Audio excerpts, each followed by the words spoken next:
Good morning and happy Sabbath day sa ating lahat. Ayan mga ka-garden.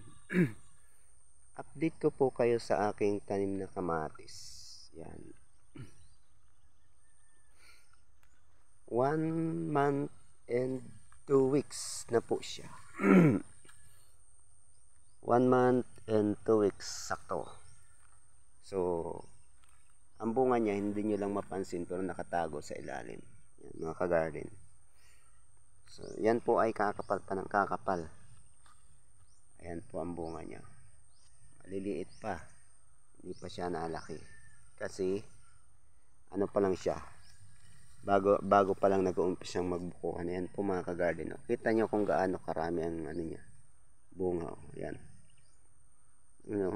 Mga nakatago lang siya. Sa isang tangkay mga ka-garden ay pinakamababa na yung 7 piraso mga ka-garden sa isang tangkay ang bunga niya. Ayan, kita nyo mga ka-garden. Nasa ilalim lang ang bunga niya. Napakarami niya ng buko. Ayan. Dami niya ng buko mga ka-garden. Iba po kasi pag tinotostusan nyo yung lahat ng mga pangangailangan niya, magbibigay din po siya sa inyo ng maraming bunga. Ayan mga ka-garden. Ayan. O diba? Ganda niyang tingnan. Yun. Nakatago sa ilalim ang bunga mga ka-garden. Ayan. Ayan mga ka-garden. Kita nyo ang buko niya mga ka-garden kung gaano karami. So nag-uumpisa pa lang yung mga ka-garden magbukuhan. Mga ka-garden. Atuwa. So hindi pa kayo naputi, ganyan pa lang ang inyong tanim. Ay maano na kayo, matutuwa na kayo. Tanggal pagod na yun mga ka-garden. Lalo ito mga ka-garden. Kita nyo mga ka-garden ayan mga ka-garden. Ayan mga ka-garden, kita nyo. Pagmasdan nyo mabuti mga ka-garden kung gaano karami ang kumpol ng bungang iyan. So ganyan po tayo mga ka-garden magpabunga ng kamatis. Ayan. O diba? Kaya sulit talaga mga ka-garden pag maganda ang alaga nyo sa tanim nyong kamatis mga ka-garden. Sulit na sulit. Kita nyo naman talagang sa isang kumpulan ay kung gaano karami. O diba? So yung mga nakikita ko sa mga nagpupus, yung patatlo-tatlong piraso, tuwa na sila. So kailangan po mga ka-garden, tayo ay doon sa quality and quantity. Yan po ay para ma-maintain lang po ang laki ng bunga na gusto nyo. Aalagaan nyo lang siya mga ka-garden sa fertilizer. Yan, marami pa yan dito mga ka-garden.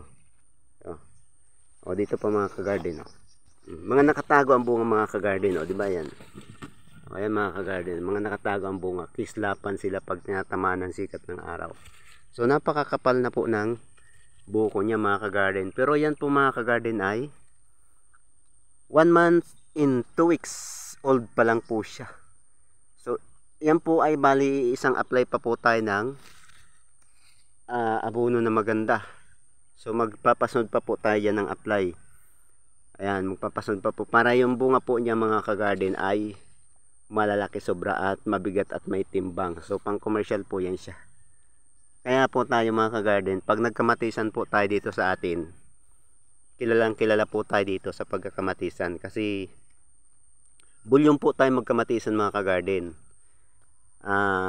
Napitas po tayo ng mahigit 2 tonelada. Nasa 2 tonelada kalahati pang pinipitas natin pag tayo po ay nagtatanim ng kamatis. Mga ka-garden. So technique lang yan mga ka-garden. Technique lang po yan. Kita nyo mga ka-garden kung gaano ka kapal ng bulaklak yung ating kamatis. Marami ng buko. Pero yung kanyang pamulaklak mga ka-garden, dire-diretso pa po yan siya mga ka-garden.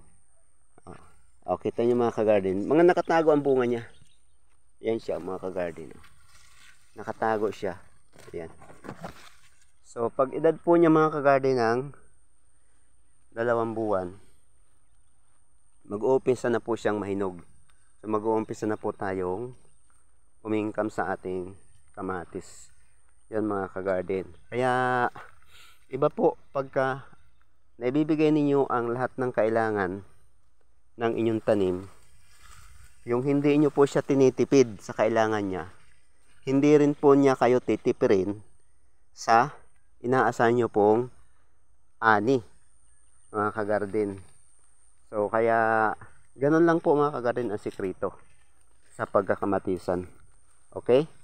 So hanggang dyan lang po mga kagarden. So yan po ay halos, pag tumayo po ako sa doon sa parting Malago, halos yan po ay malapit na po sa dibdib ko. Yan mga kagarden, ganyan na po siya kataas. Pero susulpot pa po yung mga sanga niya, wala pa po yung nasulpot na sanga. Magsusulputan pa po ang marami sanga niya. Okay, thank you for watching mga kagarden. Follow for more. Please like, comment, and share kung nagustuhan nyo ang aking video. Bye bye, God bless all.